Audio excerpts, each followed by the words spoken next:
Hey guys, welcome back to the channel. If you love Naruto fanfics, don't forget to like, subscribe, and turn on the notification bell. Now sit back, relax, and enjoy the story.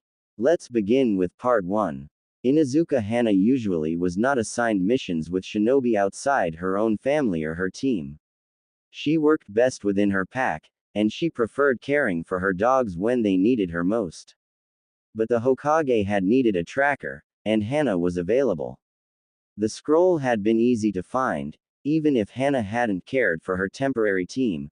A couple of Chunin who seemed very interested in trying to start a conversation about mating habits of her dogs and if Inunukas followed their animal companions in every kind of behavior. Idiots. Running through the trees beside her, Shiro let out a sudden growl, a tense declaration of something nearby. Shiro's found something, Hana suddenly announced to her teammates. Something bloody. It was surprising that she hadn't noticed it before. The scent of blood rose up from the floor of the forest, noticeable even at the high speed they were traveling. But the scent was mixed with several others, the most prominent were fire and burned flesh. The familiar sense of a battle. I see it. The team leader, Azumo, affirmed quickly. He let himself fall from the tree branches and landed next to a male figure sprawled onto the ground. The figure stood out amidst the dirt and underbrush with black pants and some kind of red shirt. His hair was an unusually vibrant red that almost matched his torn and dirty top. Hana leapt from the tree she was perched in and landed lightly on the ground beside the still figure. He looked like a teenager, not much older than any of them, and he smelled strongly of blood, fire, dirt, and sweat. And yet, beneath all these familiar scents, there was something strange that Hana couldn't place. Something malevolent. Hey, kid. Azumo shook the kid's left shoulder lightly. You okay? The boy's right arm was covered in first-degree burns, but the more interesting issue was the skin beneath the burns. It was covered with intricate tattoos that extended from his wrist to his elbow. Hana reached over the body and peeled back the black cloth on the boy's other arm, not entirely surprised when she saw a matching design beneath the arm warmer. Even his palms bore the scrawled stain of ink. Hey, I found a backpack, called the other Chunin. Hana raised her head to look at him. Kotetsu held a small canvas bag pulled shut with a simple drawstring. As far as she knew, it wasn't fancy or sturdy enough to be standard issue for a shinobi. And the boy didn't have a high-8 or other identifying mark on him. Unless those tattoos hid something else. Looks like this guy was robbed, Kotetsu noted as he rifled through the pack. He withdrew a piece of cloth and quickly threw it back. There's nothing in here. A sudden groan from the ground caused him to drop the pack guiltily. Hana let out an undignified snort. And he called himself shinobi. But she quickly turned her attention to the source of the groan, the boy on the forest floor, who was apparently only half dead instead of all dead. Hey, can you tell us your name? Azumo leaned over the boy intentionally. Where are you from? Interjected Hana. She still wanted to know if the boy was a threat. Dry lips parted and wheezed in a short breath. Uzu, muttered the boy without opening his eyes. His teeth came together suddenly in a pained groan, cutting off whatever he was going to say next, and he fell back into unconsciousness. Uzu. Hana repeated. Whirlpool. She looked up to Azumo with a frown. I thought it was destroyed. There had been rumors of a civil war within Mist several years ago. The village hidden in Whirlpool was supposedly one of the casualties, but no one in Konoha really knew for sure. Whirlpool had always been a secluded place, as far as Hana knew. Looks more like he was destroyed. Kotetsu took a step closer and craned his neck slightly to look over the body on the ground. Well, let's get him back to Konoha, declared Azumo, leaning back on his knees. Is that wise? Hana wished she could just object and be done with it. But she wasn't the leader of this team, Azumo was. And he was already shifting the boy's body to drape over his back for easy carrying. What's he gonna do? Protested the Chunin. He doesn't even have the strength to stay awake. He smells bad. The declaration was blunt and rushed, a last attempt to say what was really bothering her. However, Azumo and Kotetsu didn't pick up on her anxiety. They frowned at one another, Azumo carrying the boy and the other carrying the luggage. Azumo finally turned back to Hana with an indulgent look, like a teacher patiently listening to a child's excuse. Bad, he repeated. I don't know how to explain it, snapped Hana. But Shiroi's getting a bad feeling from that guy. Like there's something wrong about him. Couldn't that be from the people that attacked him? Kotetsu suggested helpfully. Hana shook her head vigorously. I can't detect any foreign scents in the area. And there hasn't been any rain to wash the scents away, she pointed out. Plus, his wounds are too recent. His skin is still hot from being burned. Wouldn't we have seen any attackers leaving the scene? Azumo frowned and glanced over his shoulder at his cargo. If he is a threat, it's better that we take him to Konoha where we can question him if we need to, declared the team leader. If we leave him out here, it might come back to bite us. Hana ran her tongue over her naturally sharp canines in silence. Azumo had a point. If the boy was a missing nin from Uzu or any other country, it might be better to hold him in Konoha rather than let him wander around Hino-Kur to exact revenge or create chaos or whatever his goal was. Fine, she muttered. Let's go. Azumo smiled again, and the two Chunin leapt into the trees again, speeding towards Konoha. From his position at Hana's side, Shiro let out a small whimper, followed by a rough growl, a mixture of his unease and his certainty that that boy wasn't entirely safe. I know. Hana rested one hand in the dog's thick fur. We'll tell Hokage-sama when we get back, no matter what Azumo thinks. Blue eyes opened to a mass of white, and the first thought that went through his mind was a surprised realization that he wasn't dead. The steady beeping of the heart monitor beside him was proof of that if nothing else. With a deep breath, Kaoru used his elbows to push himself into a sitting position. The room he occupied seemed like a generic hospital room, and he wondered who had picked him up. His stomach was swathed in bandages. As he sat up, he could feel the tight, new skin that formed the scar tissue across the stab in his back. Well, at least his new captors had been nice enough to heal him before he set off on the road. Where had he been going again? Not Suna. Maybe T. Not many people from Konoha were well known in T. Shaking his head, Kaoru glanced around the room again. He didn't see any sign of his small bag. He'd have to find that soon. His seals were starting to itch. His eyes suddenly widened as realization flooded his mind. Kaoru pulled back the thin sheet that covered him and studied his body clinically.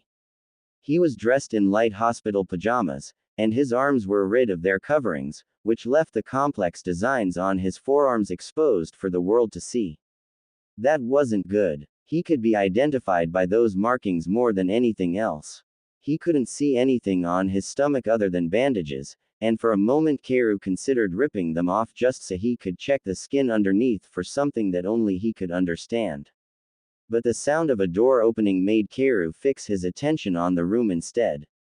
Entering the room was a young woman, probably a little older than Kaoru himself.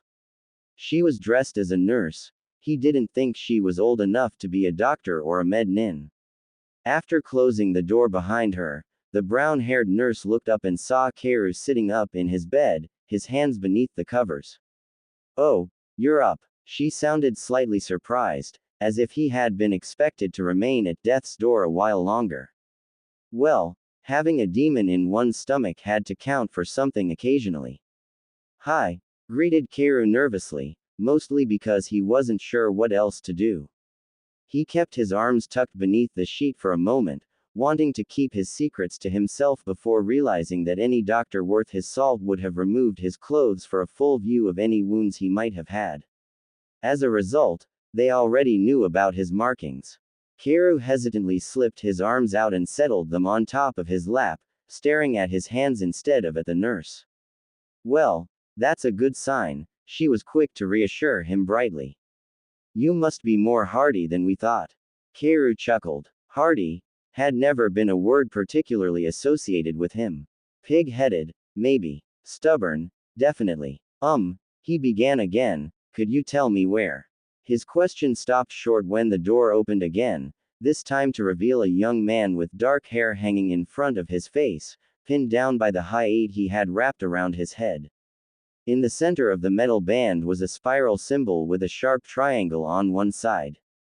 Oblivious to Karu's shocked staring, the young man fixed his eyes on the bedridden boy and smiled widely. "Hey," he greeted. "We were worried you weren't gonna wake up for the next week. You looked pretty bad when we found you." Karu's wide eyes remained fixed on the man's hide. Konoha. He was back in Konoha, after all this time trying to escape from the hell it had become. But why was the man wearing a leaf headband? Danzo had eradicated those after he had taken over. His personal root were the new protectors of Konoha, and root never wore identification. That was the only reason the rookies and the rest of the exiles were able to keep their hide. "What do you want with me?" Karu croaked out, wishing his throat wasn't so dry. "I just wanted to check on you." The shinobi of the leaf frowned slightly at Karu's hostility. "Azumo-san," the nurse called.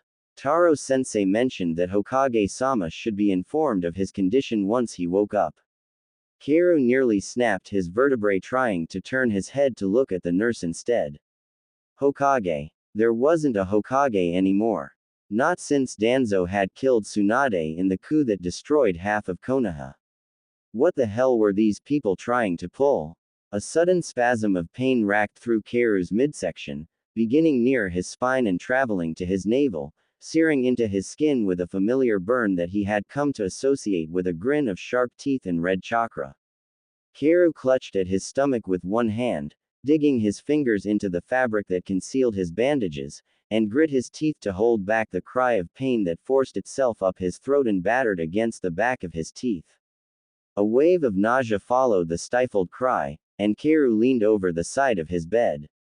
The nurse caught his movements just quick enough to hold up a shallow bowl so that Karu wouldn't muck the floor with the meager contents of his stomach. When he was finished, Karu gripped the edge of the bed and raised his eyes in one sweeping glance, trying to observe as much as he could without being obvious. The shinobi, Azumo, was in the midst of a grimace after watching the younger boy throw up in front of a pretty girl. Said girl was going about her duty, placing the messy bowl on a tray, hopefully to be removed as soon as possible. Then, his eyes caught a window at the foot of his bed. Beyond the buildings and rooftops of Konoha, Karu could just see the beginnings of Hokage Mountain, and the solemn stone gazes of Sandaime and Yondaime. Hokage Mountain had faces on it. 4 faces. Half that mountain had been destroyed the last time Karu had seen it, and he doubted that Danzo would be in any hurry to remake the faces of a position he put no trust in. How could this be happening? What was happening? Karu reviewed quickly. He had been attacked by those 2 robbers. The fight itself had been short. He didn't even need to use his scroll. "We found a small backpack beside you," Azumo was talking again, not that Karu paid much attention. "There wasn't any money in it. Were you robbed?" Karu's eyes widened in realization.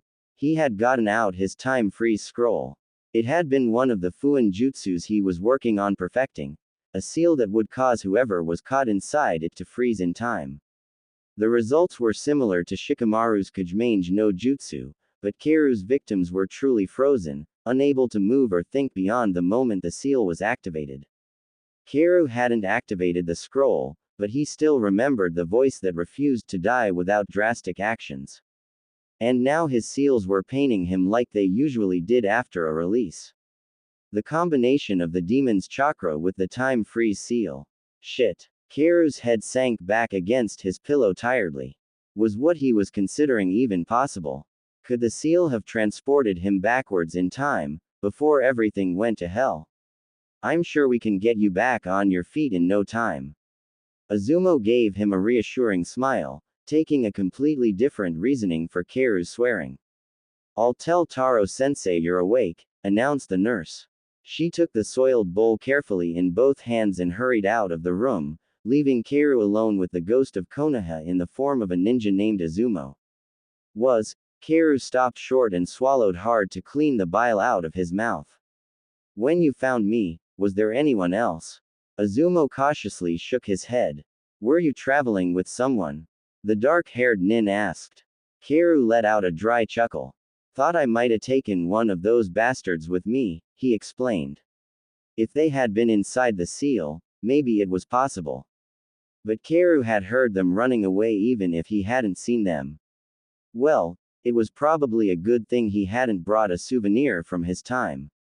His time? What time was he in, anyway? Namikaze Minato had already been named Yondaime, but had the Kyuubi attacked yet? How was he even supposed to know? Well, Azumo shrugged and smiled once again. Have a speedy recovery. Thanks, Kaoru muttered shorted, fully aware that Azumo was expecting him to provide a name. Kaoru closed his eyes and forced himself to relax, hoping his feigned exhaustion would discourage the man. Kaoru sighed when he heard the door to his room open, then close, and silence permeated the room. He lay in the hospital bed, his throat still sore from his own bile and his stomach still burning with the remnants of his poison chakra, and stared at the ceiling above him in wonder. If he was right, if he had really transported himself to a different time, then his time-space seals were even better than the Yondaime's had ever been. Which would have been a lot more impressive if the entire thing hadn't been a damn fluke. The Hokage Tower was among the largest edifices in Konoha, containing the chambers for the Hokage as well as meeting places for the council, Anbu, and various other workers, all of whom reported to the Hokage as the final authority over the ninja of the village. The fire daimyo might have been the lord of the land, but the Hokage commanded its troops. So, as the aged med nin walked the halls of the Hokage Tower, he could not help rehearsing his concerns before presenting them to the Hokage. Takahashi Taro was getting along in years. He had lived through the Third Great Shinobi War and thought that he had seen the worst that shinobi could do to each other.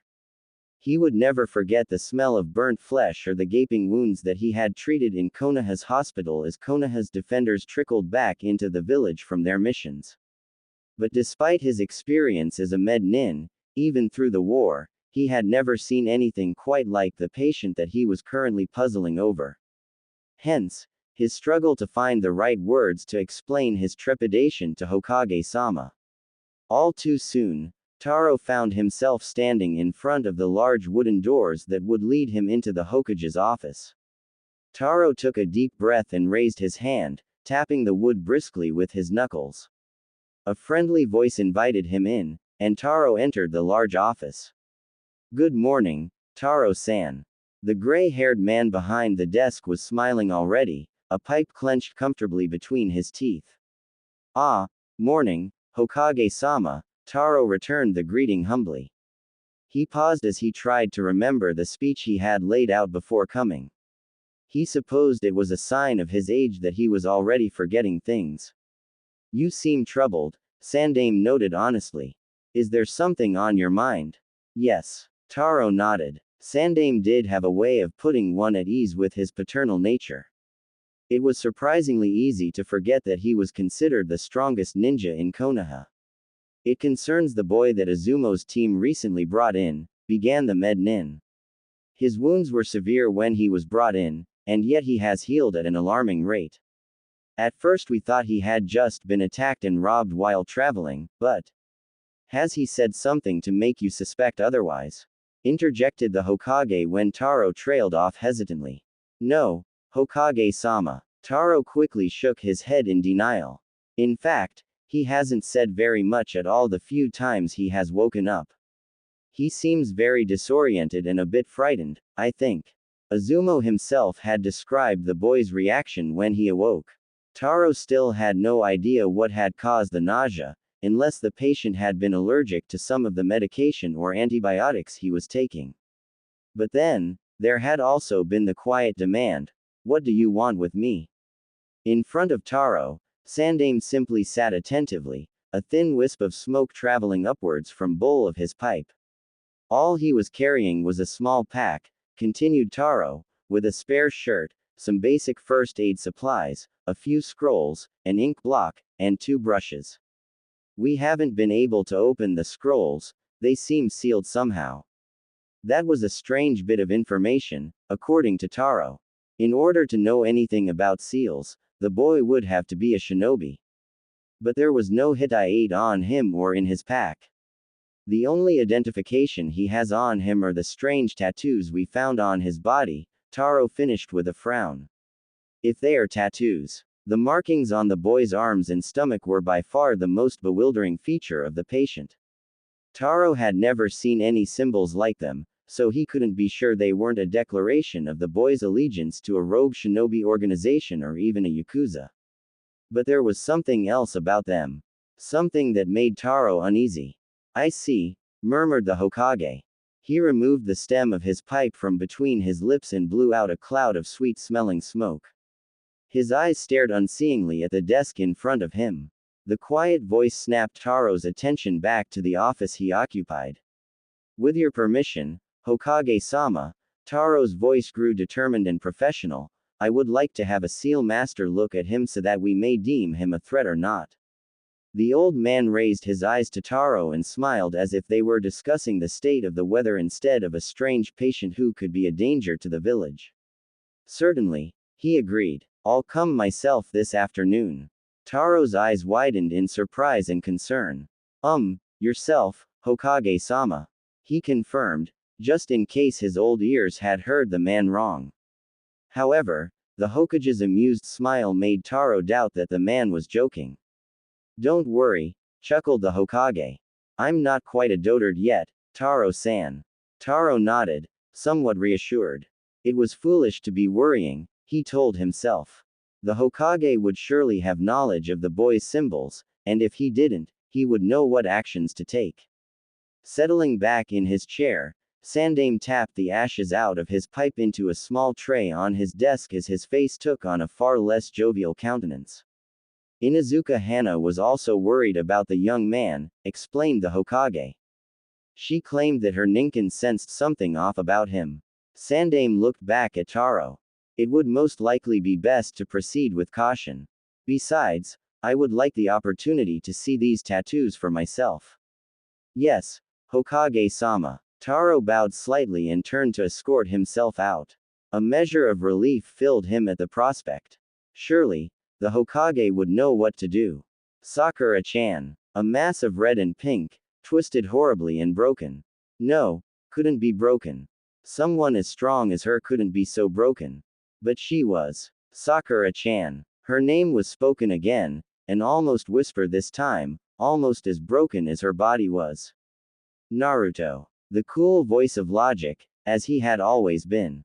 It had been him who pulled Naruto back after Jiraiya's death, and now he was trying to do so after hers.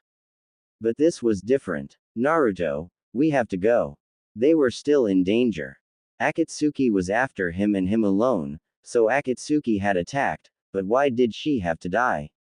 For him, he wasn't worth it. Why couldn't he have died when they first captured him? No, he whispered. They're dead. His voice grew louder, fueled by pain and rage. My team is dead. My family. Searing. Red pain again pierced his stomach. He doubled over, resisted the urge to hurl. His arms were itching, the two forces within him conflicting against each other. He couldn't even fight like this, how the hell was he supposed to live now? They were looking at him, waiting for him, but he couldn't do a damn thing about it. Naruto-kun. A softer voice this time, hesitant and shy. Moon-pale eyes met his broken blue orbs and pleaded. As long as we have PP people to P protect, Konoha W will be H here and alive. The words forced out of her mouth had once flowed freely from his declaration, his determination, his nindo. Tears fell freely. He didn't try to hold them back. She deserved them. She was Sakura-chan, and no one else could be that. She had wanted him to live after he was sure he was going to die. Didn't he owe her that much? Teeth gritted, determination flaring once again. Where were the others? He had to make sure they were safe. Hand braced against knees, blood pulsing and face dripping, Uzumaki Naruto rose. Karu groaned as he opened his eyes, confused at first. White room, pain in stomach, bandages, oh yeah, hospital. He raised a hand to swipe at his eyes, brushing away the last remnants of sleep. The dream was a familiar one. The day that Sakura had died, Naruto became the sole survivor of Konoha's Team 7. The team that had been Naruto's first family. Ah, it is good to see you awake. A soft, friendly voice sounded from somewhere near the door. Keiru's heart jumped within his chest as he sat up. He hated being in the hospital, it dulled his senses. The smell of antiseptic overpowered everything, and he hadn't even noticed the old man in the corner of the room. But he stared now. Easy, there. The old man in white robes stepped forward and held out one hand in a calming gesture. No one intends to hurt you here. Sandame. Keiru barely breathed. Sandame Hokage. I'm in Konoha. Right. He had screwed up. He blamed the fox. It was a lot easier to blame things going wrong on an ancient demon than think that he could have somehow prevented this. But the fact remained that he didn't know exactly when he was in Konoha. Yondaime's face on the mountain, but Sandame wearing the Hokage robes. Yes. Sandame smiled, oblivious to Keiru's train of thought.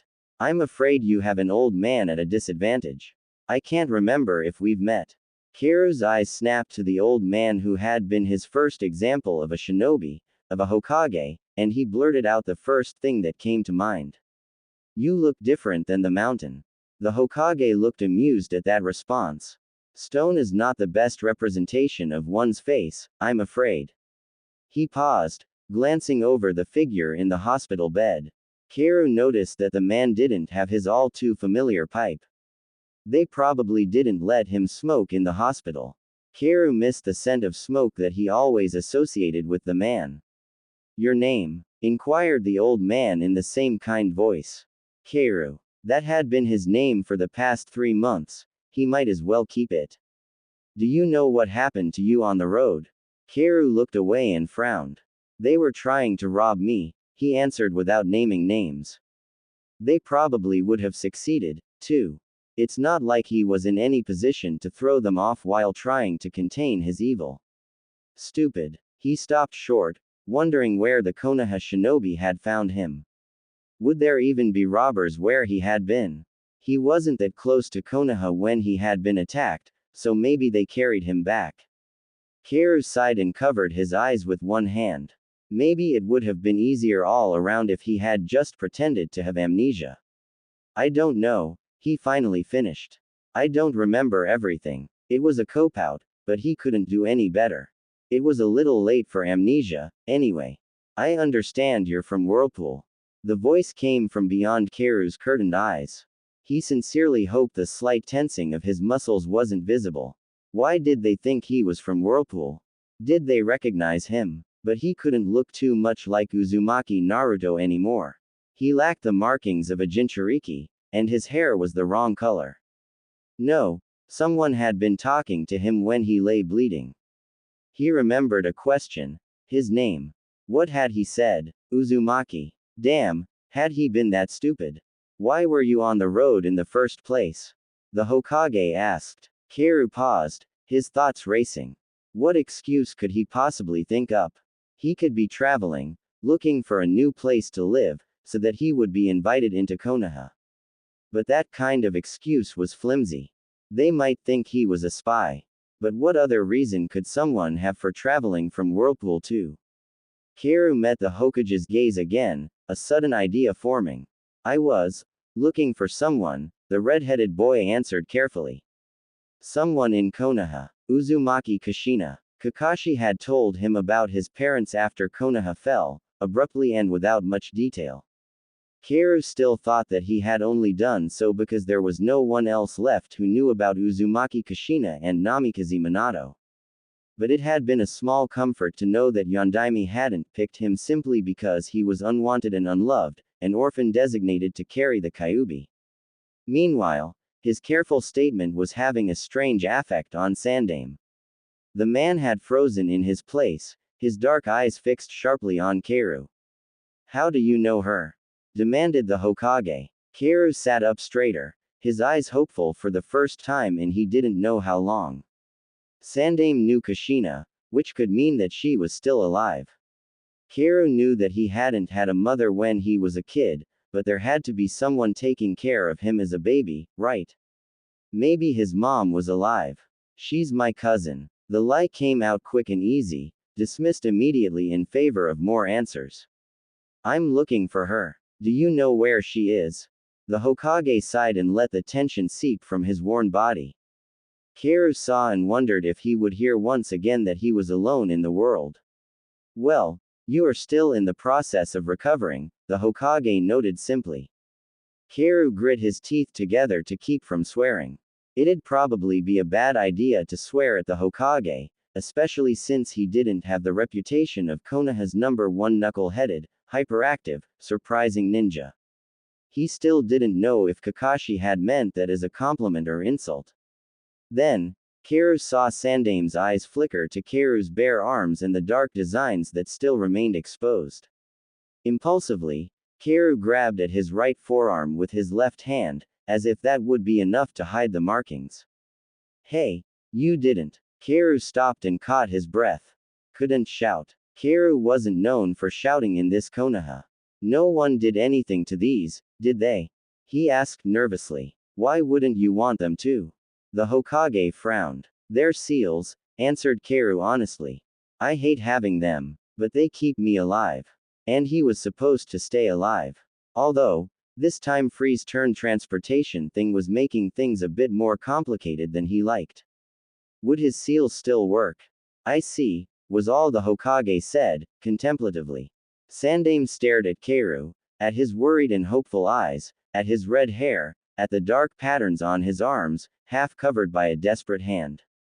Kaoru was careful not to flinch, that wouldn't win him any points for integrity. Finally, the Hokage straightened, apparently finished with his perusal. I will have someone escort you to my office tomorrow morning, Kaoru-san, Sandame announced, once again smiling encouragingly. Provided you are recovered enough, we can talk more at that time. Kaoru simply nodded as the Hokage took his leave. When the door closed, Kaoru let his shoulders slump tiredly. There was a chance that his mother could be alive. He didn't even know what she looked like. But, now Sandame had seen his markings and knew that they were seals. How was he going to explain what he was to a Konoha that already hated one Jinchuriki of the Kyuubi no Kitsune? Sarutobi Hiruzen sat down behind his wide desk carefully while he pinched his pipe expertly between his thumb and first two fingers. The young man standing in the center of the room was obviously nervous but not so much in a frightened manner, like a shinobi who knew he was in enemy territory. Instead, the young redhead was stealing not quite subtle enough glances around the office while still keeping his attention fixed on the Sandame Hokage. The young man had been released from the hospital and was dressed plainly in a long-sleeved dark shirt coupled with dark pants and zori. He carried his small canvas pack over one shoulder. As far as Sandame knew, that small pack contained the only things the boy had left. He could almost be mistaken for an off-duty Junin. Sarutobi captured the end of his pipe between his teeth and sucked in a lungful of the sweet smoke. He had already sent for the one person in Konoha who could claim a connection with the new boy, but in the meantime there were still questions that needed asking. You said you were coming here from Whirlpool? He inquired, his voice calm without any hint of interrogation. Yeah, the young man answered shortly, still looking around the room. The elderly Hokage leaned back in his chair. The boy looked like a teenager, maybe 16 or 17 years old. And he did have some features of that spunky kunoichi that Minato had found. His hair was the same shade of bright red, and there was a look around his chin that reminded Sarutobi of Kushina. But as the young man's eyes came to rest on the portraits of former Hokages on a mantel, Sarutobi couldn't help but notice that those eyes, wide, observant, and piercingly blue, were something entirely different. No one's heard from that village in some time, was all the Hokage said. Whirlpool had always been small and insignificant in the eyes of the elemental countries, its destruction by the Mizukage had passed by largely unnoticed. Sandame was curious if the boy was aware of the state of his supposed homeland or if he had merely chosen the village for a cover story merely because of its triviality. The boy looked down, his eyes hooded, before meeting Sarutobi's kind gaze. For good reason, muttered Kushina's self-declared cousin. My village is gone. It was said matter-of-factly and quickly. One of the boy's hands rose to rest at the back of his neck. I've been wandering around the elemental countries for a while, he explained slowly, as if choosing his words carefully. I've been pretty much everywhere but Konoha. I always avoided Konoha. Sarutobi let a thin stream of smoke escape from his parted lips as he looked at the boy in front of him. His emotions were easy to read, a mixture of shame and nervousness. It could be that the boy was lying, and doing a very poor job of it, but his emotions could also be explained by the fact that he was currently explaining his situation to the leader of a village he had admittedly been avoiding. Any particular reason? Inquired Sandaime curiously. The boy's face fell into a serious sadness that seemed too old for his young features. Kushina never said why she left Whirlpool to come here. Our family wasn't. He paused and looked down again, avoiding the old man's eyes. We weren't on good terms. But I don't have anywhere left to go. He looked up hopefully to the Hokage. Sarutobi hated this part of his job. He had been hoping to find something wrong with the young man's story. Some clue that would explain away the boy's presence or prove that there had been a mistake. But the boy looked so desperate for his answer that Sarutobi found it hard to believe that his expression was faked. I'm sorry. He nodded his head slowly, sadly. Uzumaki Kushina died almost 12 years ago. He watched as the boy's blue eyes slowly widened in shock. 12 years. Hey, oh Gigi. A loud voice disrupted the dazed tension in the office as a blur of orange darted through the doors. Uzumaki Naruto burst into the office of the Hokage with his usual exuberance, his new height tied proudly across his forehead. The taller redhead spun in surprise and stared at the boy with the shocked look still firmly planted on his face.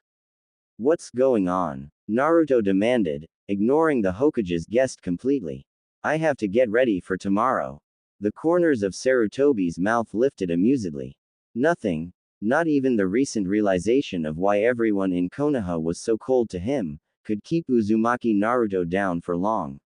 Naruto, I called you here for something important. Sarutobi held his pipe in one hand as he stood up and walked slowly around the desk. Immediately, Naruto's eyes widened as he perked up. Really? The boy's smile grew to stretch his marked cheeks to bursting. Hey, what is it, oh Gigi? Sarutobi stood just behind the red-haired boy, who hadn't taken his wide eyes off the small, excited figure in front of him. We have a visitor to Konoha, Sandaime explained as he nodded towards his guest. I wonder if you would let him stay with you. With me? Why? Naruto's cry was indignant. I'm a ninja now. I don't have time to babysit. Just make him get a hotel or something. The teenager turned to Sandaime in a daze. He didn't seem to be able to form any further words as one of his hands gestured feebly to the angry boy in the center of the room. The Hokage just smiled. This is Uzumaki Naruto, he explained deliberately. He's her son. What's going on? Shouted Naruto again. He jabbed one finger rudely at the stunned teenager. Who the heck are you, anyway? Keiru, the boy answered abruptly. His eyes snapped to the young figure, blocking out everything else around him as he stepped forward. Uzumaki Keiru. He knelt down in front of the new genin, and two pairs of blue eyes met each other. I knew your mother. A single blink was all it took to change Naruto's face from indignant to surprised. Really? Naruto murmured, all bravado gone. You did? Well, I'll leave you two to get acquainted, Sarutobi suddenly announced. Two pairs of blue eyes looked to him as if just realizing that they weren't alone in the room. Maybe tomorrow, you can come visit me, Keiru-san, and we'll see how we can help you. The boy named Uzumaki Keiru nodded slowly, silently, and stood up. Uzumaki Naruto seemed to take on Keiru's dazed look before a mixture of suspicion and curiosity twisted his lips into a strange frown as he stared at the taller Uzumaki. Still, Naruto led the other boy out of the Hokage tower, presumably toward the small, always slightly dirty apartment that he had lived in since the boy turned 6 and moved out of the Konoha orphanage. Sarutobi turned to the window and spoke softly as soon as the two Uzumakis had left. Bring Hitaki Kakashi here, and make sure he's not late, the Hokage ordered. The masked Anbu hovering on the roof of the Hokage tower disappeared without a word of assent, but Sarutobi was satisfied. As a Hokage, he knew the dangers of leaving a Jinchuriki in the hands of an unknown person, most likely someone with ninja training if not a ninja on a mission. But, he also knew that Naruto had no one. The boy looked up to Yumino Iruka immensely, and the teacher had been a turning force in Naruto's ordeal the previous night. Naruto deserved to have someone who would look at him the way family was supposed to. Besides, Kaoru had looked truly shocked when Sarutobi had announced that Kushina was dead. Perhaps he would find it easy to cling to a boy who nearly personified the lively Kunoichi from Whirlpool. In the meantime, it would help to have someone as observant as Kakashi to watch over the boys, especially since Naruto was on the reluctant Junin's team. The 17-year-old redhead was speechless. Fortunately, he was currently hiding his shock by studying his surroundings as closely as possible. He recognized some features of his old apartment, such as the potted plant in one corner that was slowly being nursed back to health. But other points of his memory were fuzzy. Not surprising, considering he had moved out of this place soon after he had returned to Konoha after his training trip with Jiraiya. "Hey," the short blonde behind him called out as he locked the door, "do you really know who my mom is?" The older boy studied the younger one. Uzumaki Naruto was looking at Kaoru with barely concealed hope. Kaoru remembered himself like this, wondering where his parents were, especially when all the other parents came to the academy to pick up their kids. He looked into blue eyes that matched his exactly, and for the first time since Kakashi's death he was thankful for the change in his appearance.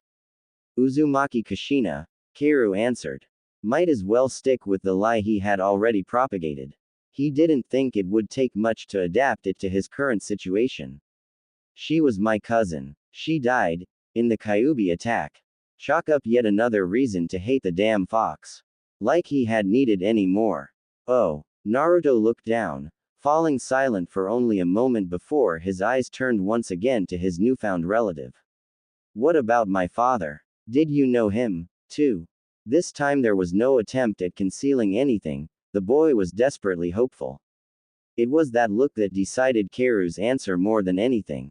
No, he couldn't say it. He had only learned the truth of his parentage after growing up knowing that the Yondaime was a great Hokage, probably the greatest that had ever lived. He didn't know if he would be okay with it if he hadn't learned by now the kind of sacrifice that a Hokage had to make. And it wasn't something he thought he could explain. Not until he had seen it firsthand. Not to mention the extenuating circumstances about Biju, Akatsuki, and Uchiha that no one in Konoha was supposed to know about, much less him. But if the tense look on the short blonde's face was any indication, Kaoru would not be let off without giving some kind of explanation. Time to lie through his teeth again. Kushina left Whirlpool to come to Konoha. The redhead slipped the small pack from one shoulder as he turned away from the young boy. "I never heard from her again." It was surprisingly easy to put on the air of a disgruntled guy who didn't want to talk about his family. Must have been all that time with Sasuke. "So, where were you?" demanded Naruto. "Living under a rock. Why didn't you come here sooner?" His features were marred into an angry frown, but his sky-blue eyes tore a sad accusation into Kaoru. "Why didn't you come to me sooner?" The redhead drew in a breath. Maybe he should have practiced his lying skills before heading out on his own. His eyes had always been too expressive to lie convincingly. "I didn't know," Kaoru snapped back. "I didn't know where she was or what she was doing. I didn't know you existed." His eyes fell away from his accuser. They always did when he was lying. Jiraiya had once told him that Konoha would be lost if the blonde Jinchuriki was ever captured by the enemy since Uzumaki Naruto couldn't tell a lie to save his life. He was, however, very good at keeping secrets. The small blonde genin looked away as well, apparently reading Kaoru's guilt for lying as something else. "What's Whirlpool like?" Naruto suddenly asked. The corners of Kaoru's mouth turned up slightly at the change in subject. "Small village. It always had been. according to what little he had been able to learn after Kakashi told him of his heritage. Everybody's pretty friendly. Or, they were. What happened to them? Questioned Naruto with a slightly teasing smile. They get cranky or something. They were killed. Kaoru answered bluntly. Everyone's dead. Kaoru shook his head quickly. At this rate, he was going to get confused, combining what he knew about Whirlpool with what he remembered about Konoha. And it would do him no good to dwell on the scenes he had witnesses. They plagued him enough when he considered his failures. And he knew what kind of madness the pain of losing everyone he cared about could bring him. What Sasuke had become was a prime example. Kaoru looked back up at Naruto, who was looking at his own feet guiltily. You said you had to get ready for tomorrow, Kaoru reminded the boy. Oh, yeah. Naruto looked up again, glad for the distraction. Kakashi-sensei's making us do survival training. Kaoru smiled genuinely. Ah, the infamous bell test. You'd better go to sleep, then, he ordered the smaller boy. But, I gotta read up on all this stuff, protested Naruto, gesturing to the mess of scrolls resting on his table. He pursed his lips together in a guilty pout and looked at his feet. I missed out on a lot. Kaoru's lips parted in a grin. He had probably been the worst student in the history of the Ninja Academy, and that was with the consideration that Shikamaru had slept through most of his classes. It just didn't work. He had always learned best through hands-on work, not lectures. This stuff isn't as important as the rules. Kaoru picked up one of the scrolls and glanced over it. Meditation techniques. Where had he even gotten this? Meditation wouldn't help him unless he wanted to talk to the fox at will.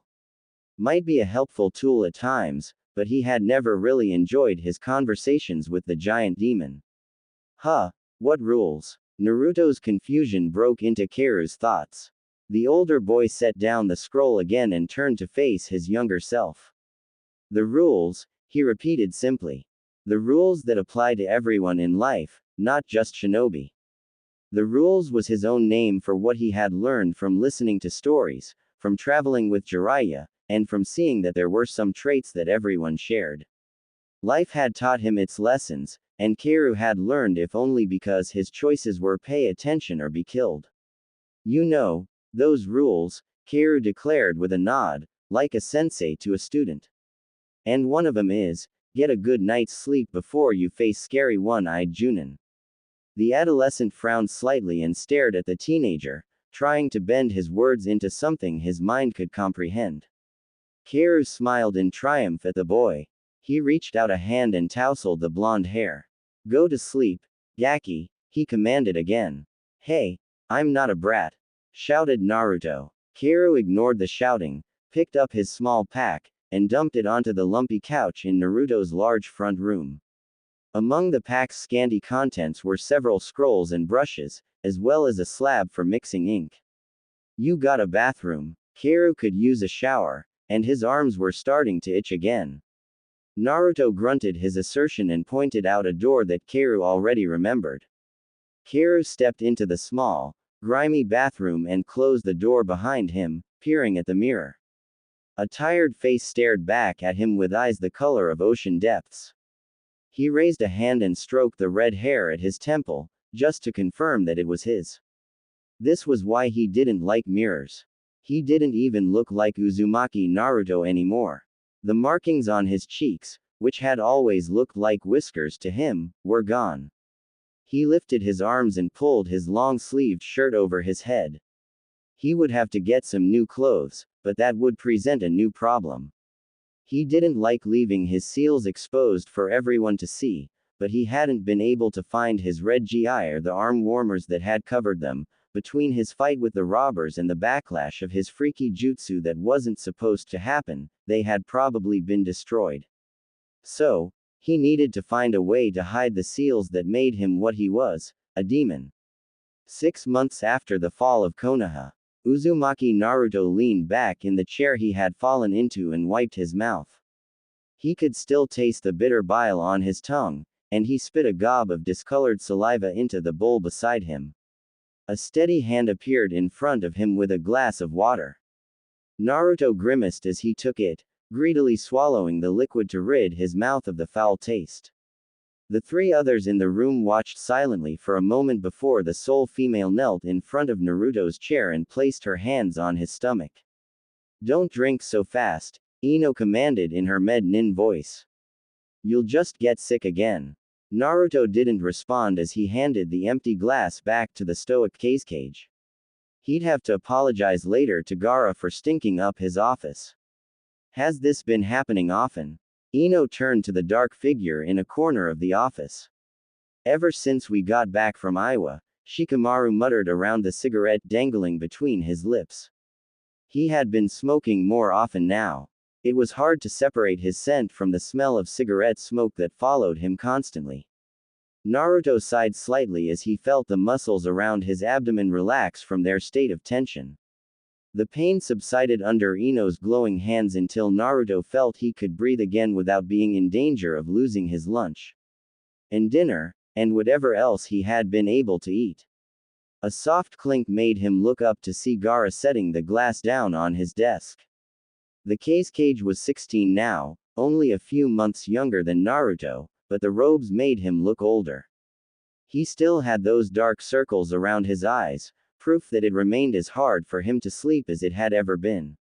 Naruto never asked or admonished Gaara about his sleeping habits. Being tormented by your own personal demon was someone he could understand completely. Naruto shifted in his chair. Ino's hands on his stomach were starting to tickle now that his stomach had relaxed enough to register their presence. Gently, he took the med-nin's hands in his and pushed her away. "Stop that," he commanded softly. Ino shot him a glare that Naruto was sure Tsunade had taught to all future med-nin of Konoha.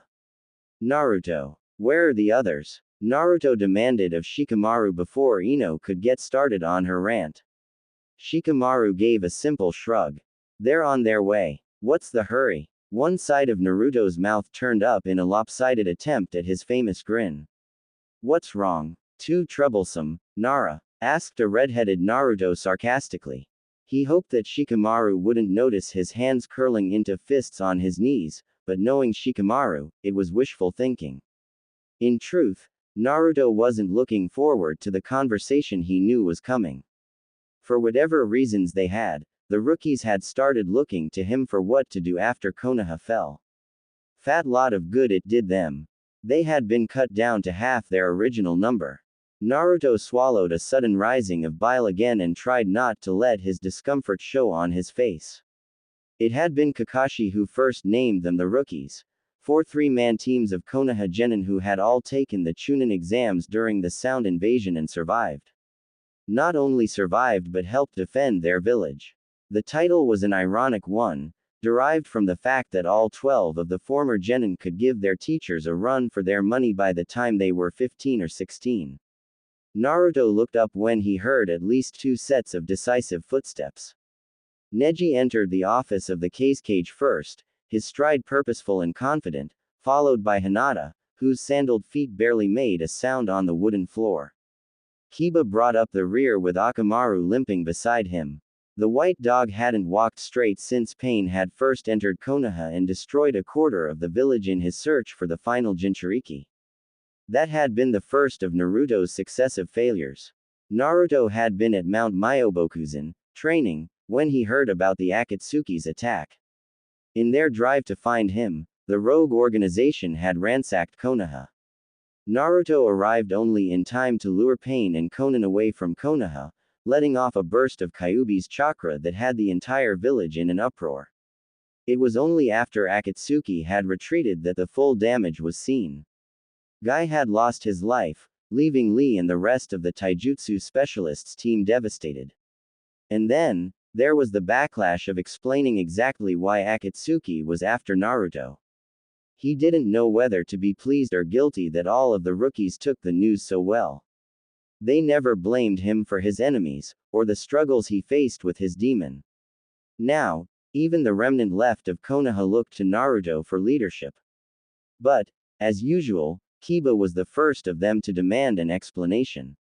"What's going on, hothead?" The insult had become Kiba's personal name for Naruto ever since the once blonde shinobi had returned from his nearly 3-year training trip.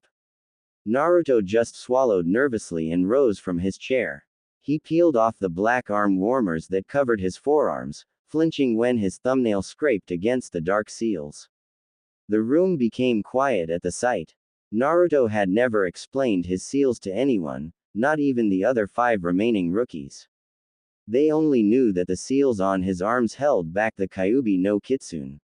Naruto threw the arm warmers onto the chair behind him and raised his eyes to the oldest boy in the room, still only 18. Neji, what can you see? Naruto's gaze flickered down to his own body, a silent indication of what he wanted Neji to check out. A small frown crossed Neji's face, just a brief moment when his eyebrows closed together, before he complied, bringing his hands together and activating his bloodline. Naruto resisted the urge to tense as if expecting a blow. Neji's Byakugan was the strongest among his clan. Naruto just needed to confirm what he knew was happening to him. Neji finished his perusal quickly and met Naruto's eyes, his own pearly eyes still framed by almost visible veins. It appears the Kyuubi's chakra is. Neji frowned deeply, searching for words, eating at your own coil system. It's damaging my organs, interrupted Naruto as he hung his head. I know. You know, Ino repeated indignantly. You knew this was happening. Naruto refused to meet her eyes. Her accusing gaze, though not the exact color green, would be the same piercing one that Sakura would have every time he knowingly put himself in danger. Why? Naruto glanced up at Shikamaru. The genius had taken the cigarette out of his mouth in order to utter the one-word question. For an answer, Naruto lifted up the hem of his black t-shirt, exposing his stomach. The symbol embedded into his skin was always visible, always a reminder. This seal isn't the same as Yondaime's, he began. It started out the same, a spiral around his navel with 8 kanji around it, but this seal extended beyond Yondaime's original one. Lines trace the patterns of Naruto's chakra coils, from his stomach to his sides and up to the bottom of his ribcage. When Yondaime sealed Kyuubi into me, he split it. Naruto explained what he had learned from Kakashi, a crash course in Fuinjutsu. Only the yin chakra was in my seal. But, when Akatsuki extracted the Biju, they somehow got both halves. How is that possible? Gaara demanded. His brow was furrowed in what could have been a frown. It was hard to tell with Gaara. His arms were folded across his chest, making him look like a shinobi instead of a cage. I dunno. Naruto lifted one hand to scratch at the back of his head. Maybe the yang chakra was in me all along, maybe it was a different part of the seal. I'm not a master at this. He had only had 3 months with Kakashi-sensei. Even with his cage bunshin, he couldn't experience everything that Kakashi had to teach. And even Kakashi hadn't known as much as Namikaze Minato had. But, when Kakashi, his throat closed, and Naruto wondered if his seals were going to start acting up again. But this pain wasn't in his stomach. It was only his heart that felt Kakashi's name. When Kakashi-sensei sacrificed himself to seal Kyuubi again, he sealed all of Kyuubi's chakra into me. Yin and yang. Naruto dropped his shirt again, letting it cover his stomach. He was finding it hard to meet all the eyes on him, all curious or demanding in some form or another. The human body isn't meant to take that kind of yuki, he announced solemnly. That's why you've been getting sick, isn't it? Hinata's eyes were wide, just dropping out of her own Byakugan. She had seen the same thing as Neji. Yeah, one of Naruto's hands rose to rub at the back of his head guiltily. Kyuubi's chakra is tied into mine, so it acts like poison. It had been the only way to keep him alive and keep the Kyuubi out of Akatsuki's hands at the time, reseal the demon back into Naruto. Unfortunately, nothing ever worked the same way twice with a Biju. I thought those seals on your arms suppressed it, demanded Kiba. His confused frown was mirrored on Akamaru's white face. Naruto shook his head vigorously. They're not working, he blurted quickly. I have to redraw them almost every other night, and they're not stopping the final result, just slowing it. Silence greeted Naruto's pronouncement, and he dared to hope that no one would ask what the final result would be. Then he could just tell them what he was going to do, and fuck. Shikamaru's sudden swearing disrupted any thought Naruto had of escaping quietly. The cigarette was dangling limply from Shikamaru's hands, ready to drop at any moment, as he stared directly into Naruto's far too expressive blue eyes. You're dying, the Nara concluded quietly. It's killing you. Naruto's hand rose to rest at the back of his neck, a sheepish habit he had never been able to stop. He guessed it was too much to hope for, with Shikamaru's talent for analysis. He probably would have been able to figure out what was wrong with Naruto even without the Byakugan. It's always been killing me.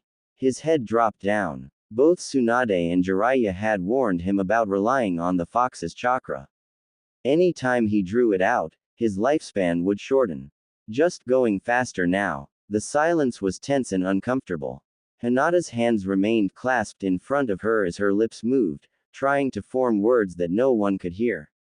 Gaara was clutching his own arms tightly, his fingers making creases in his official robes. And Kiba was still frowning, puzzled, at Naruto, as he tried to determine what had made Konoha's #1 knuckle-headed, hyperactive, surprising ninja just pronounce his own death sentence. What can we do? Ino quickly jumped up eagerly, glancing between Shikamaru, Neji, and Naruto, pleading with someone to provide an answer. Her light blue eyes finally rested on the redhead. I'll heal you. We can keep you alive. Naruto grabbed the young woman's shoulders to stop her desperation and forced her to look him in the eye. Ino, I'm going to die. He had already accepted it, why couldn't they? It would make things a hell of a lot easier. Kyuubi's tied into me so much now, I'm not even Jinchuriki anymore. See? No whiskers. He released her to rub the back of his knuckles across his smooth, unblemished cheek. Almost of its own accord, his fingers trailed their way into his short, red locks. And the damn fox took my hair. Naruto dropped his hands guiltily when he saw Ino's pained, pitying expression. He didn't mean to make any of them feel sorry for him. And what was so wrong with knowing you were going to die? Shinobi died all the time. Any one of them could be killed for leaving their village and seeking refuge in Suna.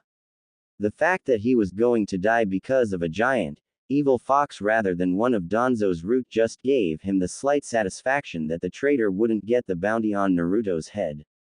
Anyway, it doesn't matter, sighed Naruto, turning back to the chair. He picked up his arm warmers and slipped them on. I'm leaving in the morning. What? Kiba's hot, immediate dissent was the loudest, but Naruto was fairly sure he could hear Hinata stuttering in protest from the other side of the room. Suddenly, an open palm caught him across the cheek. Although not nearly as devastating as the punches he had come to expect when he did or said something stupid, the force of the slap was enough to snap his head to the side. Ino, what was that for? Growled Neji in a rare display of anger. Naruto couldn't say exactly why the Hyuga prodigy was so willing to defend someone he had once called a loser, because Naruto had certainly failed at everything lately in life. "'Cause Sakura isn't here to knock some sense into him," Ino answered hotly. The mention of his former teammate's name only hardened Naruto's resolve. He swallowed thickly to steel himself against Kiba's rage and Ino's teary frown. "I have to do this," Naruto announced with all the finality he had had when declaring that he would never give up on Uchiha Sasuke. "There's something I still have to do." Shikamaru's dark eyes flickered. Naruto could practically see his thoughts racing behind his calm exterior. "What? You're gonna go wipe out Danzo?" Kiba was a little more vocal in his demand, teeth bared in an almost growl. "Not smart enough for that." One side of Naruto's mouth rose in a sardonic smile, an evaluation of his own talents. His smile dropped as he nodded once at the genius.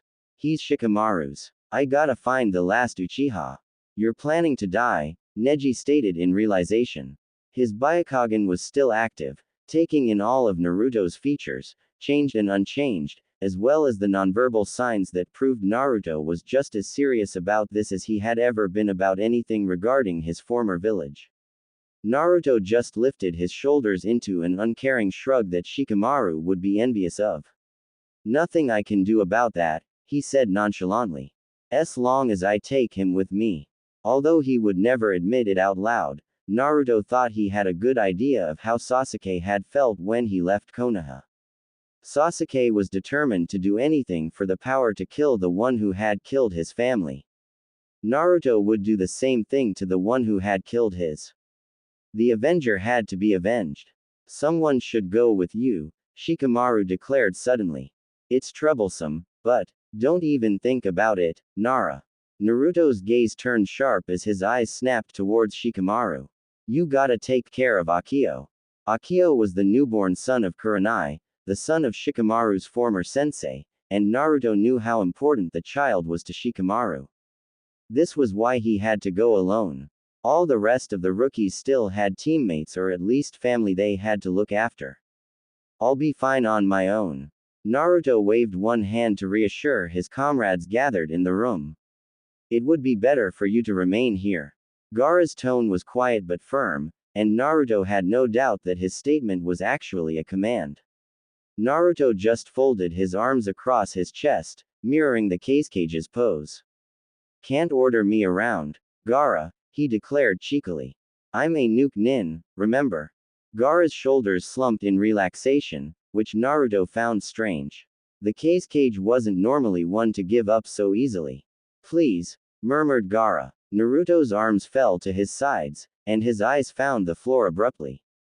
That's fighting dirty. He could handle accusations and anger easily, but Naruto never wanted to see his friends in pain. His blue eyes rose again, pleading silently with Gaara to understand. Pain is still alive. If Akatsuki still thinks they can get Kyuubi out of me, I don't want to lead them here. Gaara remained expressionless for a moment then nodded solemnly. This was something both of the former Jinchuriki could understand. Those who were precious to you were those whom you protected. At any cost. Naruto-kun. Hinata stepped forward until she stood in front of the dejected ninja. You don't have to do this alone. Please, Naruto. Keiru. He interrupted her abruptly, his eyes turning pained and cold. Uzumaki Naruto may have been Jinchuriki, but he was never a demon. Call me Keiru. The last time Hatake Kakashi had felt like he was his own person was when he graduated from the Shinobi Academy at the tender age of 5, the youngest anyone had ever done so. For that moment he was acknowledged as a prodigy, a boy with great potential. And then his father had gone on that cursed mission. After the death of Hatake Tsukumo, Kakashi had lived and killed under the shameful shadow of his father. And he had continued to do so until he suddenly found a new shadow to live under. One that far fewer people recognized. With the gift of Obito's Sharingan, Kakashi was able to see chakra, hand seals, entire jutsus, and use them to make a new name for himself, Copy Nin Kakashi, master of 1,000 jutsus. However, it was a shadow that he would bear without comment, if only so that there would be some part of Obito still living in a Konoha that deserved a much better ninja than the prodigy Hatake Kakashi. Although a part of him wondered if Sandaime had agreed to meet him at Naruto's apartment simply so that Kakashi would have no excuse for being late. Kakashi was still looking around the apartment. There were several spots on the wall where the graffiti hadn't been quite cleaned off and covered instead with posters or peeling paint, when Sandaime stepped inside the unlocked door. The old man already had his pipe in his mouth and a contemplative look about his mouth. Kakashi, the Hokage greeted neutrally. Hokage-sama. Kakashi turned from his study of the wall towards his leader. Is this boy really who he says he is? The old man clasped his hands behind his back as he walked around the wooden table, the only piece of furniture in the small kitchen that was littered with academy scrolls and textbooks. The canvas pack belonging to Naruto's sudden guest was noticeably absent. Did you observe anything that would give way to doubts? Sandaime had a way of questioning that forced his subordinates to reveal their minds before he gave away anything of what was going on in his. No. To be fair, Kakashi's night of observation had turned out to be rather boring.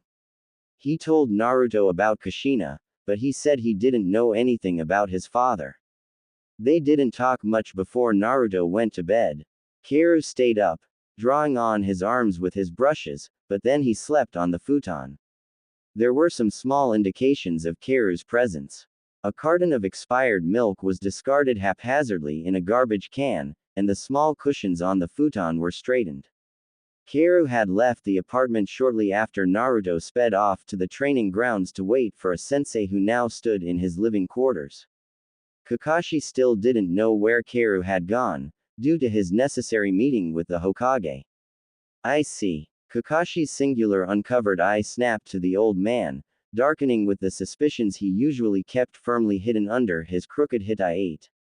Kushina never said anything about a cousin, remarked Kakashi as he tucked his hands into his pockets. His sensei had always been a private man. Oh, Minato was friendly and patient, he had had to be to put up with the chaos that made up his three-man team. But, Kushina was the one who had shouted her declaration to catch Konoha's yellow flash at the top of her lungs. The red-headed kunoichi from Whirlpool had never left anyone in doubt of her feelings or her loyalties. Even so, Kakashi had never heard that she had a 5-year-old, ginger-haired cousin. Kushina did not say much about her family to anyone, I believe, the Hokage countered calmly. And Kaoru said that Kushina did not leave Whirlpool on good terms. Perhaps that animosity was passed on to Kaoru until he lost the rest of his family. The aged leader clamped his pipe in his mouth as he sank into one of the chairs surrounding the table, as if his old legs would not support him much longer. Jiraiya might know something more, he speculated. He was Minato's sensei, after all. As Jiraiya-sama coming back to Konoha, Hokage-sama. Kakashi raised his eyebrow, interested. Maybe the Sannin would have more insight into Kushina's supposed family. Kakashi would feel a lot better if he only knew the identity of the boy who had just conveniently shown up in Konoha to insert himself into Uzumaki Naruto's life. He is due for a visit before the Chunin exams, answered Sandaime with a fond smile. Until then, we will merely watch this Kaoru. He pinned Kakashi with eyes that seemed too sharp to belong to an arthritic old man. He may simply be a boy looking for his family, Kakashi. Kakashi grimaced. He knew Naruto was alone, had been alone for all his life. But Kakashi had never been good with kids, probably because he had never been one himself. The years immediately following Yondaime's death were spent in Anbu for Kakashi, and by the time he got out, Naruto seemed to have a set pattern already established for surviving. Kakashi was already splitting himself between his own identity and taking on Obito's. He didn't want to be forced to see his teacher in a 12-year-old boy.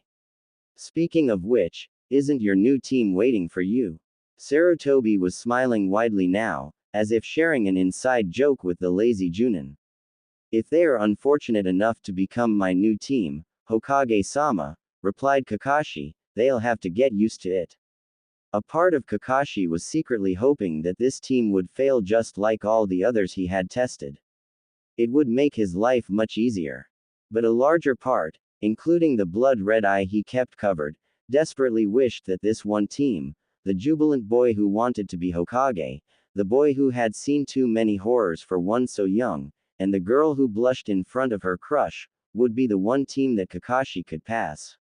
Kaoru used his teeth to tear the price tag off of his new purchase and slipped them on immediately. The cloth of the gloves was tight and new, stretching over the back of his hands snugly. The fingers only reached to his second knuckle, but they covered what they needed to. Together with his long-sleeved shirt and dark pants, the only part of Kaoru's skin still visible was his fingertips and his head. But he wasn't about to wear a mask. There was no need for it, and he didn't want to emulate Kakashi-sensei that much. He also had 2 new short-sleeved shirts in his pack and one sleeveless, just because it was warmer than he remembered in Hai no Kuni. They wouldn't be very helpful in hiding his seals, but Kaoru had always been good at improvising. Admit it, Shino. I rocked. The voice, familiarly abrupt and boisterous, made Kaoru spin around even though he had already recognized the owner. Your frequent boasts often led Kurenai-sensei to know of our position, returned the boy in sunglasses. His wide collar hid the lower part of his face from view, but the top of his head inclined slightly to the boy next to him. What? His companion had his hood pushed back to his shoulders, and a white pup rested comfortably on the mess of brown hair that graced his head. That wasn't my fault. Kiba-kun. A young girl with short dark hair ran up between the two boys and placed a hand shyly on the boy's arm. I am sure that Shishino meant no offense. She shot a pleading look to the boy in sunglasses, as if asking him to agree with her. Shino gave no indication that he was inclined to do so. Kaoru let out a soft breath as soon as his lungs started working again. The girl had always been the peacemaker of the team. If she were a little more forceful, the boys might even look to her for direction. However, considering Hinata's personality, Kaoru doubted it would happen. Suddenly, Kiba seemed to notice that he and his teammates were being watched. Dark, slitted eyes snapped up to meet Kaoru's gaze indignantly. Hey, what are you looking at? Kiba demanded hotly. Kaoru blinked and wondered how to respond. A boy who was going to lose his teammate and most of his family in 3 years didn't seem quite appropriate. Kiba-kun, Hinata cried as she darted forward. PP please, do not be rude. Her desperation gave courage to her stuttering tongue before she turned to the stunned redhead. PP please, forgive my teammate, sir. She inclined her head softly, bending at the waist in a proper bow. Kaoru just stared. The girl in front of him seemed so small. He was used to seeing Hinata as the beautiful young woman he knew she would grow into. She was strong in her own right. Her attacks with the Jiyuken were different than Neji's, but they were just as effective. Although, the stuttering had never really gone away. Stop staring at her, ya bastard. Kiba's angry demand shook Kaoru out of his reverie and brought his attention back to the rest of Team 8. Kiba was now standing by Hinata's shoulder, glaring furiously at Kaoru. Meanwhile, Shino was silent in the face of Kiba's obvious rudeness.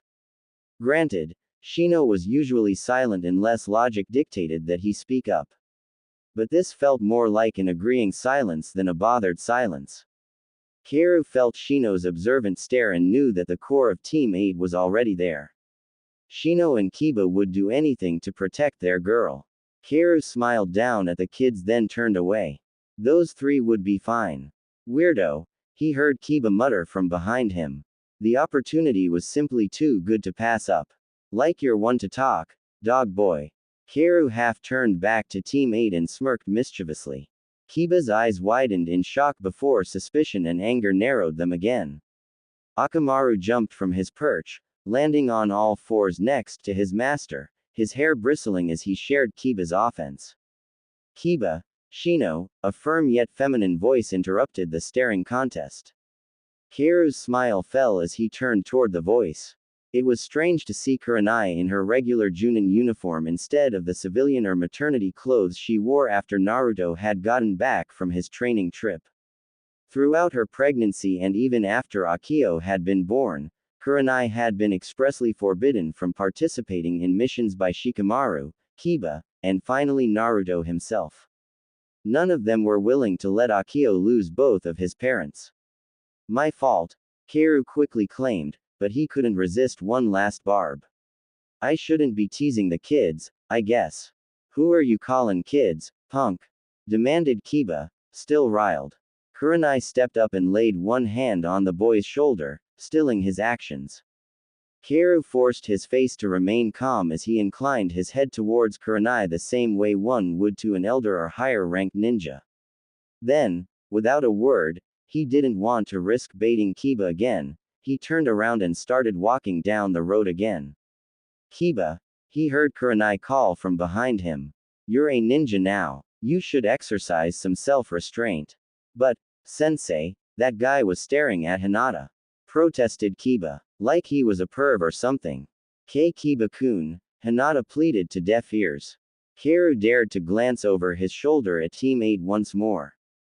Kurenai was leading the three new genin in the opposite direction, with Hinata walking close to Kiba, apparently still trying to convince him to calm down. Shino stood slightly apart from the others. He had never been one for physical contact, unless it was with his hive. And yet, when Shino had been declared missing in action after the fall of Konoha, Kiba had nearly exploded at Naruto that they needed to go back and find the quiet Aburame. Shikamaru had argued, quite expertly, that they all would have been killed if they returned to the Flaming City. After that, Kiba had latched firmly onto Hinata as his sole remaining teammate. Between Kiba's fierce protectiveness, the possessiveness of her cousin, and the large white dog that Akamaru grew into, Kaoru had been surprised that Hinata ever had room to breathe. Oi, Kaoru. Kaoru turned around, still caught somewhere between the fall of Konoha and his arrival in Suna, and saw a short, blonde, slightly dirty boy looking up at him with obvious concern. Naruto. How long had the boy been calling him? He hadn't heard anything. Nay, you okay, Ni-san? Asked Naruto intently. Kaoru's shoulders drooped. Whatever he had been planning before, like he had even had a plan, he couldn't leave the boy now. Naruto had already claimed him as a brother. He couldn't just leave Naruto alone again. He knew what kind of hell that was. Yeah, Kaoru scratched the back of his head absently. This is what happens to me when I don't get enough ramen. One corner of his mouth turned up into a half smile, the best he could do under the circumstances. Then, his smile dropped as he saw three figures beyond Naruto. A man with wild, silver hair and a crooked Hittite stood over a girl with long pink hair and a dark boy with his hands shoved in his pockets and trying very hard to look like he didn't know his companions. Team 7. Oh, I know. Naruto suddenly cried. You gotta come to Ichiraku's. The boy grasped Kaoru's wrist and started tugging. Kaoru smiled in spite of himself. Damn, he missed this enthusiasm. But there was still something missing. Hey, Gaki, he called softly. Why don't we invite your friends? Kaoru nodded in the direction of Haruno Sakura and Uchiha Sasuke, who were studying the scene with varying degrees of interest. Sakura was openly curious while Sasuke was simply pulling his eyebrows together in his usual "you are too annoying to bother paying attention to" glare. Naruto frowned back at them and opened his mouth to protest. I'll pay, offered Kaoru before Naruto could say anything. Granted, the money bag he currently carried in his pack had been pulled from Naruto's top drawer, but the Gaki didn't know that. Okay. Naruto shrugged agreeably. Anything for free ramen. He turned back to his teammates and waved vigorously. Come on, Sakura-chan, Sasuke-tem. Don't call Sasuke-kun tem, Naruto no baka. Sakura's reaction was immediate as she took off chasing the Orange Clan ninja down the street towards the ramen stand. Sasuke followed with a shrug, as if he had decided that he didn't have anything better to do, anyway. Kaoru hung back and looked at the man left behind. Care to join us, sensei?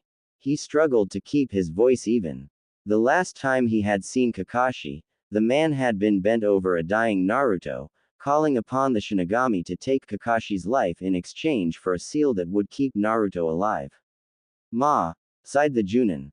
I think I'll pass. Kakashi's eye crinkled into a masked smile as he lifted one hand to wave at the departing genin and the redhead who stood stock still, watching the man who had been his first and last sensei walk away.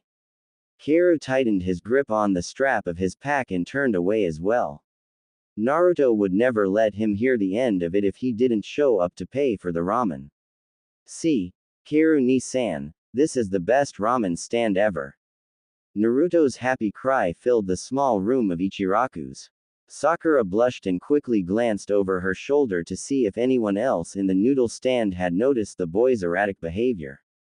This team was going to be a curse.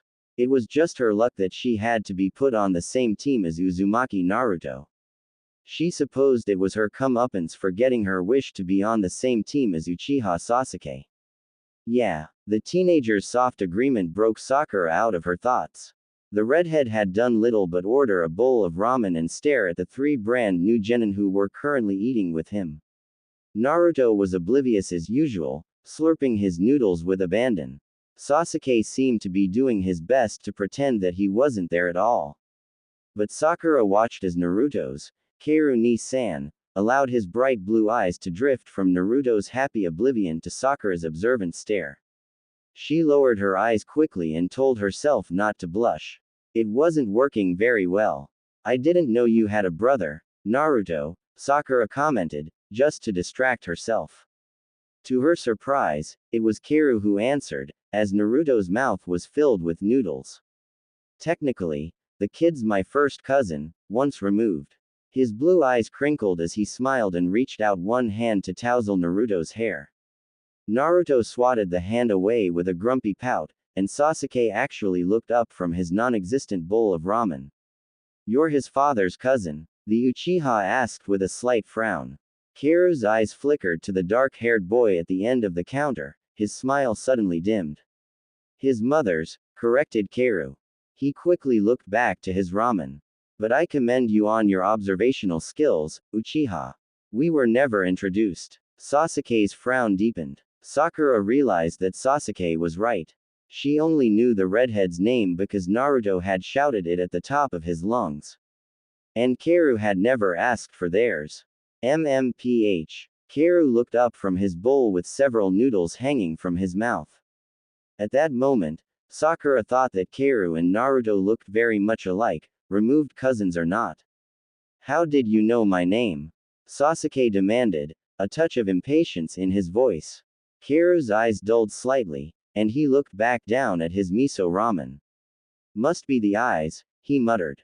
Sakura frowned in confusion. How would Sasuke's eyes make him recognizable? Maybe Karu knew one of Sasuke's relatives, but Sakura had never seen the redhead before. And Naruto had certainly never talked about him. How did your survival training go, Gaki? Karu beamed at his younger cousin, apparently forgetting about Sasuke and his eyes. It wasn't even survival. Naruto swallowed quickly to clear his mouth. His annoyance was clear even to the man behind the counter, and Sakura bent her head in embarrassment again. We were supposed to try and beat up Kakashi-sensei, and he wouldn't even feed us lunch. Sounds like you put them through a lot. Karu faced the counter with a knowing smile. Sakura studied him curiously. She wasn't quite sure who he was addressing until Karu glanced over his shoulder. Change your mind, sensei. Sakura and Sasuke turned as one towards the entrance to the ramen stand, where Kakashi stood lazily with his hands in his pockets. Naruto craned his neck to see what the commotion was about. The Hokage would like to see you, Karu-kun, Kakashi announced in his lazy drawl. I'm not that young. Karu grimaced slightly at the honorific and stood. Using one hand to dig through the pack he kept close by him, he withdrew a stuffed pouch that resembled a bloated amphibian. Karu opened the pouch and turned it upside down. A handful of coins clattered to the counter loudly. Here's for the meal, OGG. Hey, Naruto cried indignantly. Gamma-chan. That's my money. He turned an accusing finger onto Karu. You said you were gonna treat us. Karu just smiled triumphantly and tossed the frog pouch back to Naruto. Gimme a break, Gaki, he commanded. I was robbed on the way here. Karu turned away from his cousin with a final wave and followed Kakashi into the street. Sakura shook her head in exasperation. This team really was going to be a curse. Karu followed the Scarecrow Man into the Hokage's office and felt his lips twitch in his attempt to suppress the wide grin that threatened to break out on his face. Not only was the Hokage smiling at him, but a brunette Chunin with a familiar faint line of scar tissue across his nose was standing attentively beside Sandame's desk. Iruka glanced over the redhead suspiciously, studying the darkly clad young man and making Karu wonder if the academy teacher already knew what Karu was claiming to be. Karu-san, Sarutobi greeted the young man. I hope staying with Naruto is working out well for you. Caught slightly off guard by the expectation of a response, Karu quickly shifted his attention from his old sensei to his old Hokage. It's fine, Karu responded hesitantly, not sure of what he was supposed to say. Naruto has been living on his own for some time, explained Sandame. He is very independent for his age. Karu scoffed openly. Independent? when applied to children in a shinobi village, either meant that they refused to listen to their superiors or that they had no one to care whether they listened or not. But, above all, he wishes for someone to acknowledge him. Kaoru looked up again with wide eyes at Sandame's statement. He remembered that being part of his introduction to his team, become Hokage so that everyone was forced to acknowledge his existence. So much for that dream. Meanwhile, both the Hokage and Iruka were looking at Kaoru expectantly. Kakashi had whipped out his little orange book and was watching surreptitiously from his place slightly behind Kaoru. They were waiting for his response, Kaoru realized. But what could he say to convince them that he was a good guy? He had only shown up a few days ago. How could he explain that he would die to protect Konoha and his precious people? People who didn't even know the depths of his feelings. I'll stay with the Gaki, Kaoru announced firmly. He glanced down suddenly as his voice dropped to a softer tone. I think we could both use it.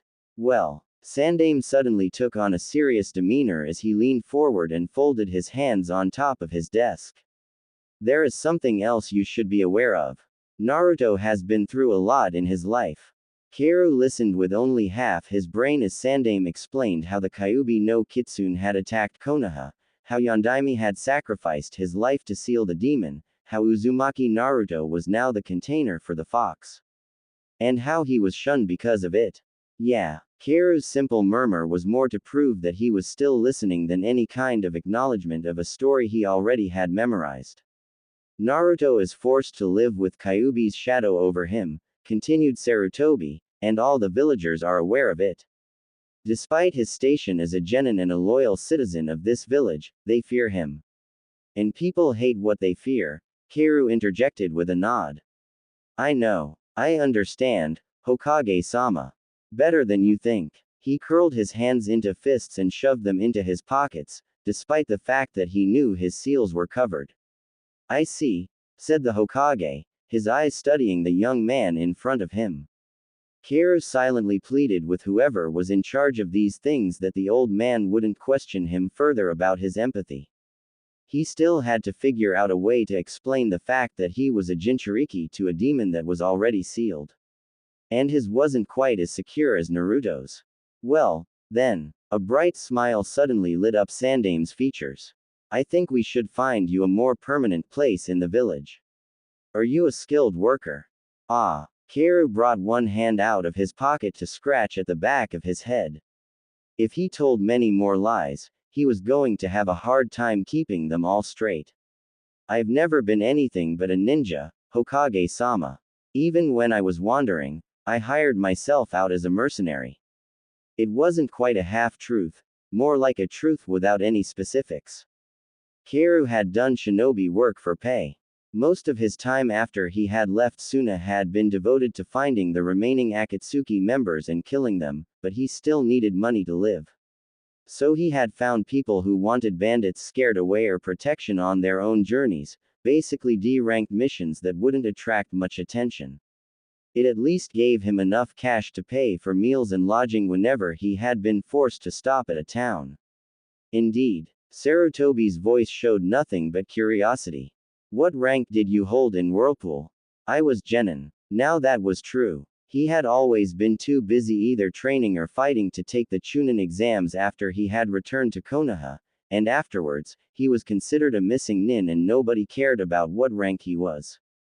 Just about what he could do. Well, you understand we can't automatically give you the same consideration without knowing a bit more about you. Sandame gestured briefly to the man beside him. Yumino-san is a sensei at our shinobi academy, he will be able to test you.